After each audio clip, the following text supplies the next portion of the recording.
Today, we're talking women in film with indie director Meredith Edwards, right here on No Rest for the Weekend.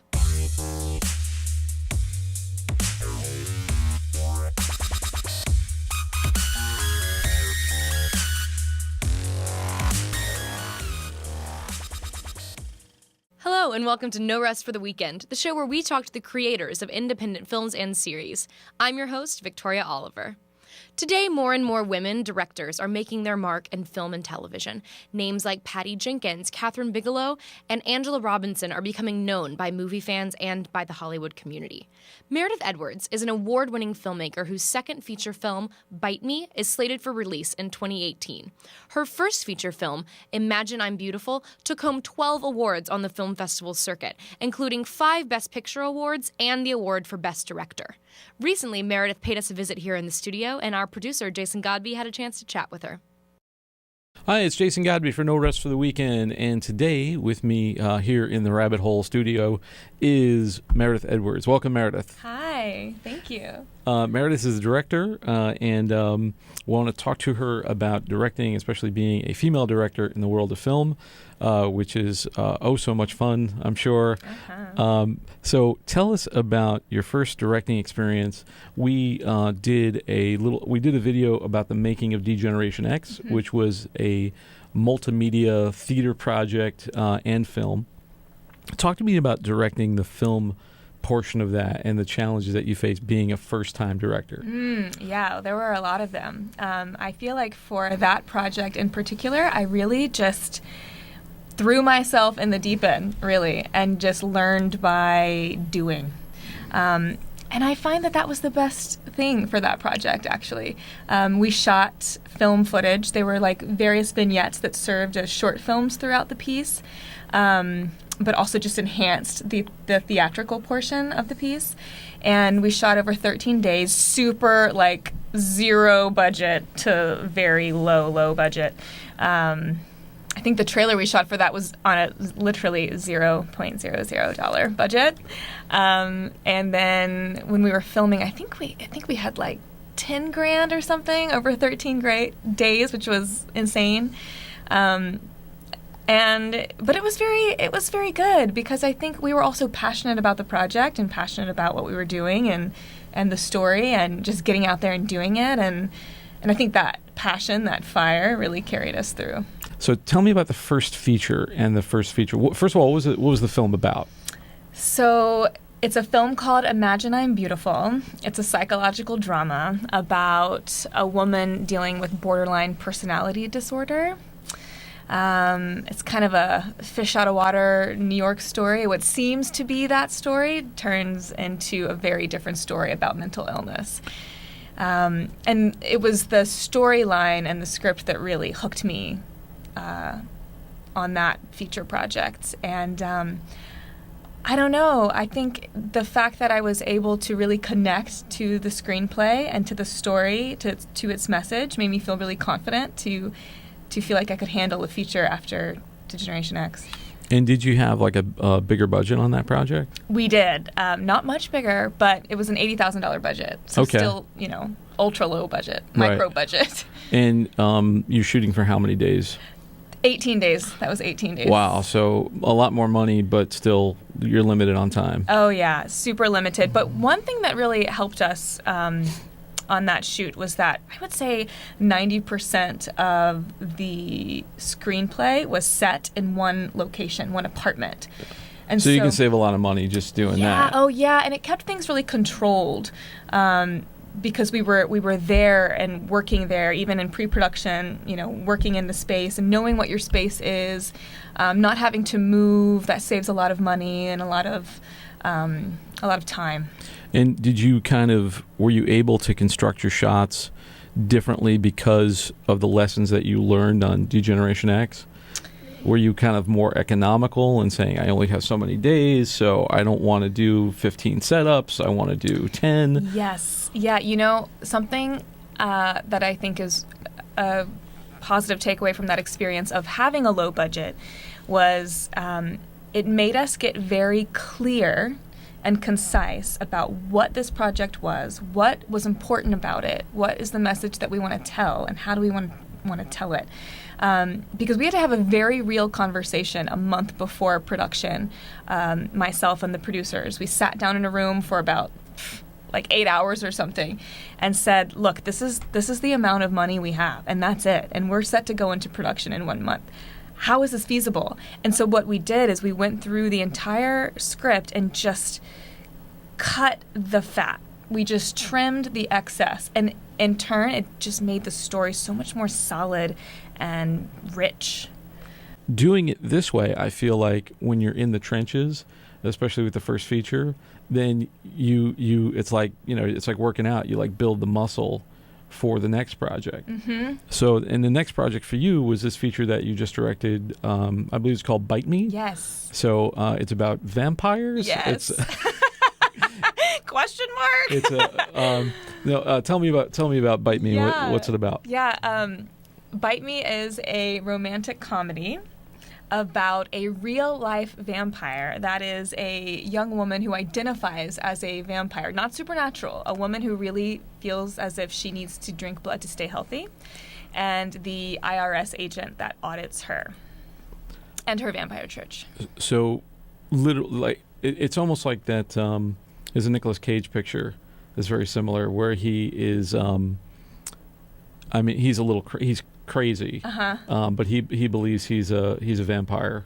I can't remember the name of it, but he like sleeps under his couch instead of a coffin, and at one point he eats a bug, which is gross. But he really ate a bug and got very sick. He ate like a cockroach. It was disgusting. Oh no! So but you're playing this for comedy. This was also played for comedy as well. The Nicolas Cage picture, and it came out 20-something years ago.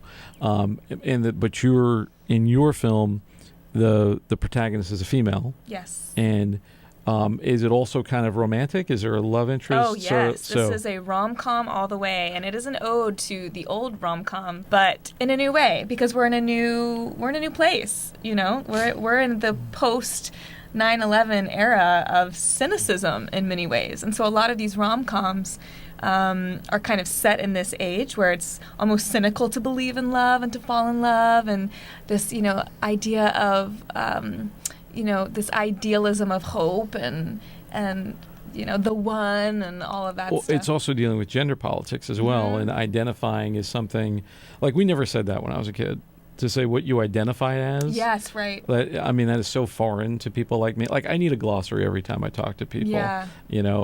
Especially about things like sex and gender and relationships. But so you come to this feature, you get the script, and to tackle it, what from the directing your first feature helped you with the second feature? Oh man, so many things helped me from project to project. Like what were can you remember a lesson that you kind of learned that you applied? So many, and that's a great question.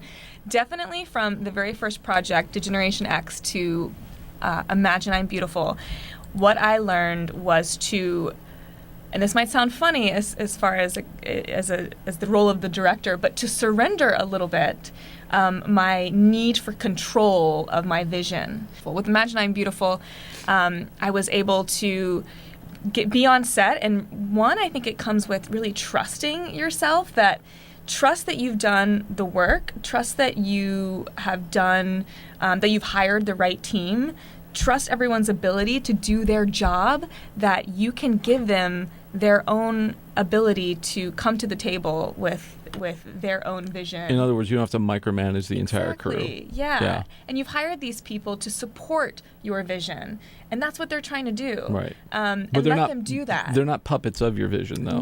No. And that would be a disservice to the project. I think it's kind of a great thing to remember that film is a collaboration. I think a lot of directors, there's this sort of, and it happened in the 60s with this sort of like auteur theory stuff, where you had to be the author of every single moment of the movie. And, when I see people like Orson Welles talked about happy accidents and saying that the director was essentially someone who presides over accidents. So, and James Cameron, too, a very different director than Orson Welles. But, when you're doing a film like Avatar, there's like a billion people that you're working for, and there's so many crew. You've got animators, and you've got people doing all kinds of things with between the digital cinematography that's not really there because everything's virtual, and you've got real cinematography. And sound and music, and you have all of these things. And, so many moving parts. And his idea was that you have to be an arbitrator between what are hopefully many good ideas. And you, as a director, you're kind of saying, these are the good ideas that are right for this project.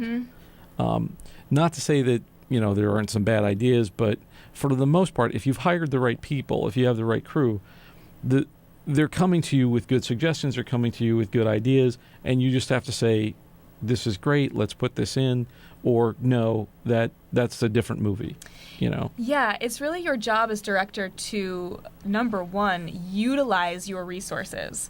And so that is, a huge one is to follow your instincts and your intuition, because there's not a lot of time to make decisions. And no, you can't accept every single idea, and you have to know which one to take and which one to release.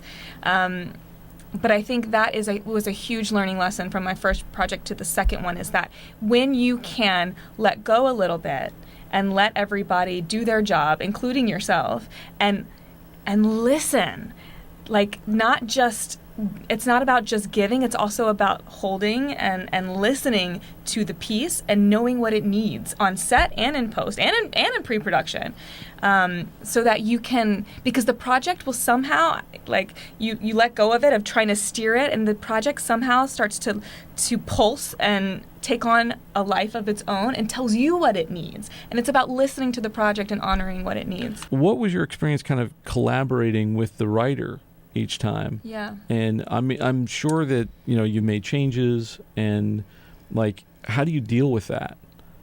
And I think every collaboration can be a little different. I do understand why a lot of directors direct their own screenplays. That makes a lot of sense. And, I give props to Naomi McDougall-Jones, the writer of Imagine I'm Beautiful and Bite Me, for her ability to really hand it over to me, which she does every time. And I think a big part of that is because she's also playing the lead actress, and she was playing the lead. So in she's both. an actor-writer. Yes, and a producer. And so I think for her process as an actress, she needs to be able to surrender that writer's right, because mind. she can't be the director too. No, and I think she likes doing that. And I don't think it would work if she didn't trust me wholeheartedly. And I feel like if I direct someone else's piece again, that I would have to make sure.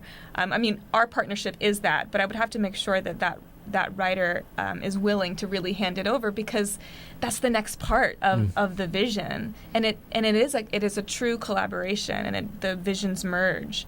And you've worked with her twice now, so hopefully that relationship is getting more, you have a better shorthand with her. Totally. And it's getting better and better. Yeah, and I think that happens when you collaborate with this. Yeah, I'm very I'm probably too close knit.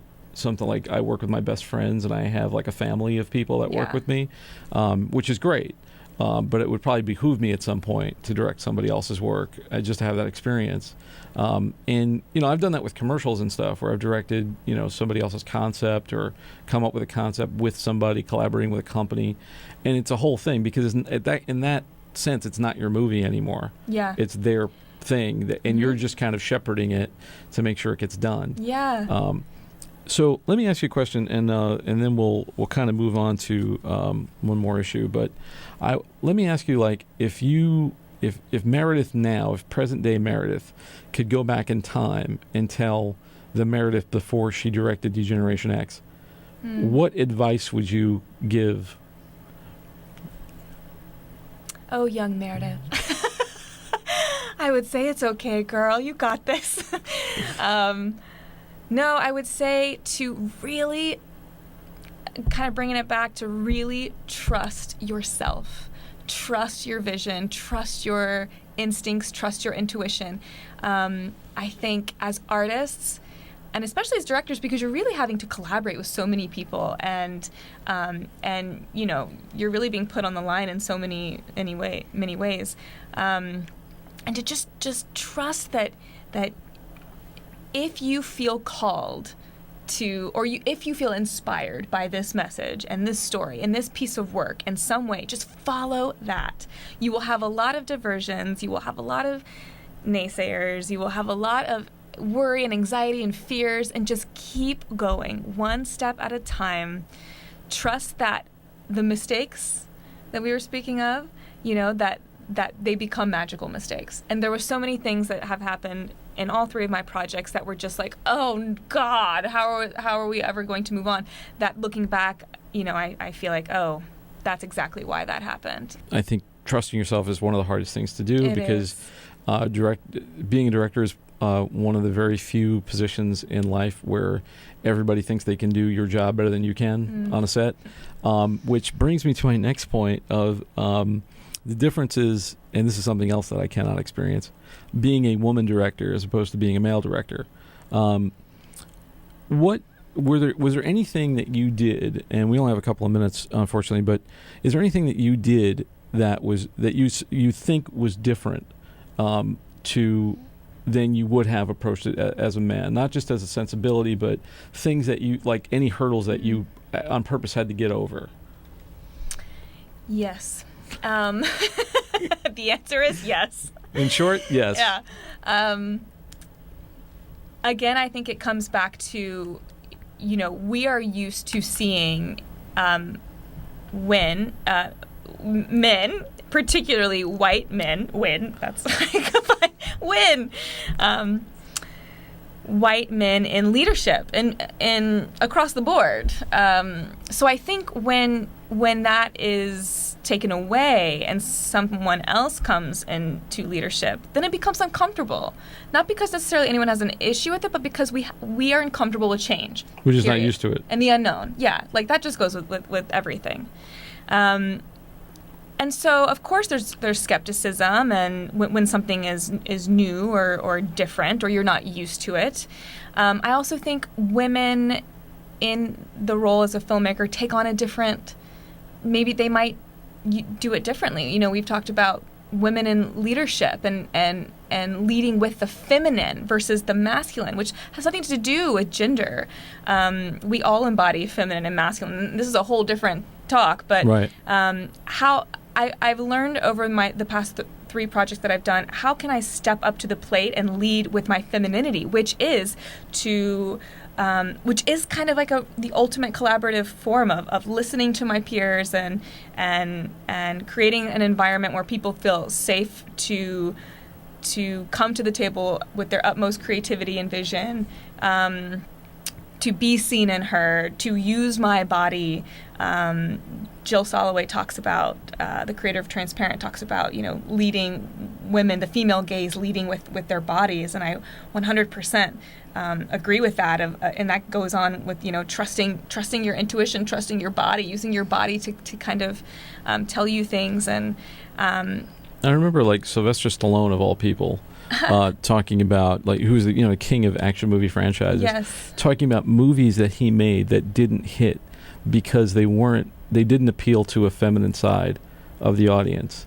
He'd say, we're in a very feminine business.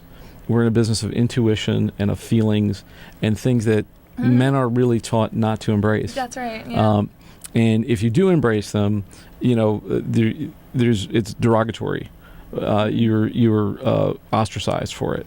And I think now it's a very interesting point in history where we're getting to see more women in film, the Patty Jenkins of the world, the Catherine Bigelows of the world, and directing big budget action pictures. And do you think that's going to happen more since it's been successful? Yes, and also particularly with what's happening right now in Hollywood. I feel like the patriarchal paradigm is crashing down. Yeah. And I think we are hungry and yearning to try on new things and for women to have their stories represented. I don't feel I feel like I can only tell a story that I feel strongly about. And so if only one person is leading the stories, then we're only going to have these stories through this set of eyes.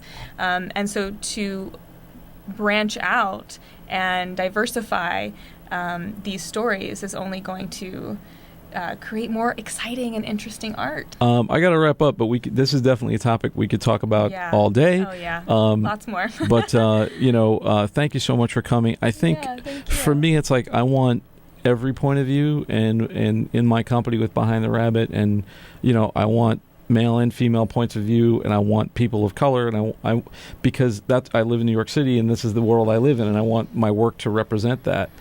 And it's a shame that that's not seen in more places or seen as marketable, but I think it is more now, and you can see with the success of certain movies that's happening more. So hopefully it's a trend, and we get different and better and good stuff, so that there's more variety out there, and the audience is growing.